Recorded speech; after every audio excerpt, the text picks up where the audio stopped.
Mr. Chandrasekhar, Mr. K.M.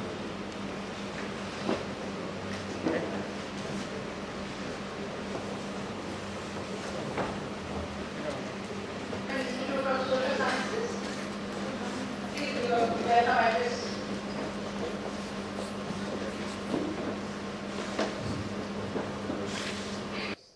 Several decades back. Generally, there is a trend to be complacent. The film which we have just watched, the initiatives, new ideas which are coming forward in this. Concern is how this state, its people, how it can be taken forward. And especially at this stage of development of our country. And we are very proud that we have a leader like Sri Oommen Chandy. We were very honored to organize such a program today. Sri Jayapal Reddy ji, Planning Minister of Kerala, Sri K.C. Joseph, Planning Board Vice M.A. Oommen, Dr. and distinguished guests and friends. I am really very happy to join this conference which the Institute of Social Sciences is relevant and very dear to me. I consider it a good practice to have open discussions and critical evaluation of the performance of Kerala government in forums like this.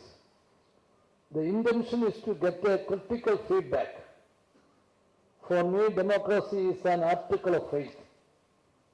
I have been practicing it throughout my life and derive all my strength from the people. When they praise me, it reinforces my commitment. When they criticize, I am humbled and look for ways in which I can correct myself. Ever since I started my political life around 5 decades ago, I have always been with and among people. They constitute my knowledge base. They tell me about what they expect from the government. The requirements may differ from person to person, but some still have a general character. These can be translated into policy actions by anyone in social or political service, no matter whether he is an MLA, minister, chief minister, or someone above that. This plain truth leads me to take the governance of the state once again directly to the people of Kerala. The current mass conduct program are a continuation of our commitment to the people. There is nothing new in it except maybe that the number of people participating has increased and it gets more notice because of increased public awareness. Each time it is a chance for further learning. I could gather from people what all policy changes should be made to help them and which programs should get more emphasis. The treasure of practical information I get through mass conduct programs will continue to serve as a guiding light in the governance. The mass conduct programs have also helped to bring the government machinery face to face with people. This is not an achievement of a single person. The success of this people-oriented program is attributed to the teamwork of people's representatives, the masses and the government officials. The on-the-spot decision-making on the complaint of an individual petitioner has served in many instances as a precedent to solve similar problems of many others. We all know that in a democracy, the government is of the people, by the people and for the people. This normally remains just a slogan. To make it actually meaningful, It is absolutely necessary that governance should not only be for the people, but should also appear to be so. It should be clearly acknowledged to be so. For an ordinary person, the good governance lies in having his or her grievance redressed at the earliest. It is the absence of this. It is very likely that people get distrustful of the system. If the lack of response continues for a long time, the chances of people rebelling against the system cannot be ruled out. The growth of modern technology, especially information technology, has helped in bringing governance closer to people. We too have made some experiments in this line. The Chief Minister's office and chamber are now visible to people through a live webcast. The intention behind this experience is to tell people that there is nothing to hide. It is also to demonstrate to the people that government is accessible to them and they can know at a click of a button what their Chief Minister is doing in his office. We are aware of the damage that the corruption causes to the system. The political leadership is facing a crisis of confidence in many states.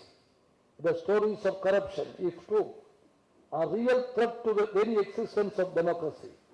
This is leading to a stage where people lose faith in democratic institutions and start thinking that everyone is corrupt. Transparency and accountability in governance is the only answer to this. We have to think how we can regain confidence of the people. To advise me on this subject, we have constituted a committee of people who are no longer in the government service.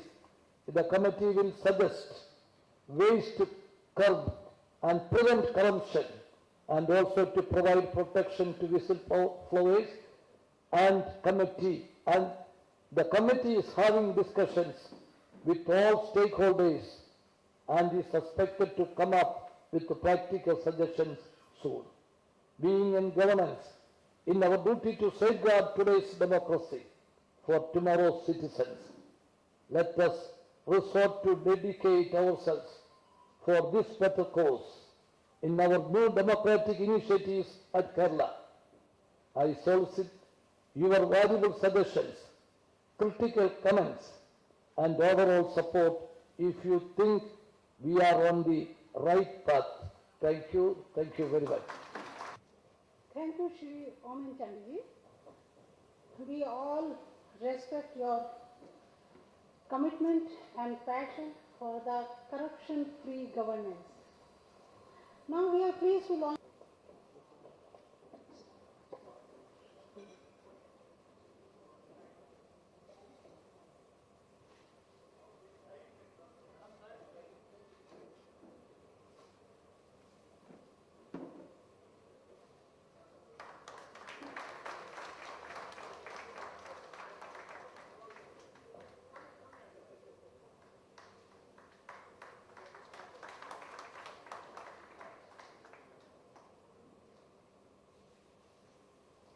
the second book, A Gracious Voice. A Gracious Voice is a glimpse into the life of a principled politician who is always among people. I would like to invite Shri Jayapal Rameshji, Honorable Minister for Rural Development, to release the book by handing over a copy to Dr. George Mathew. I would also invite Shri P.T. Chako, author of the book, and publisher Shri K.P. Nair, please come on the stage.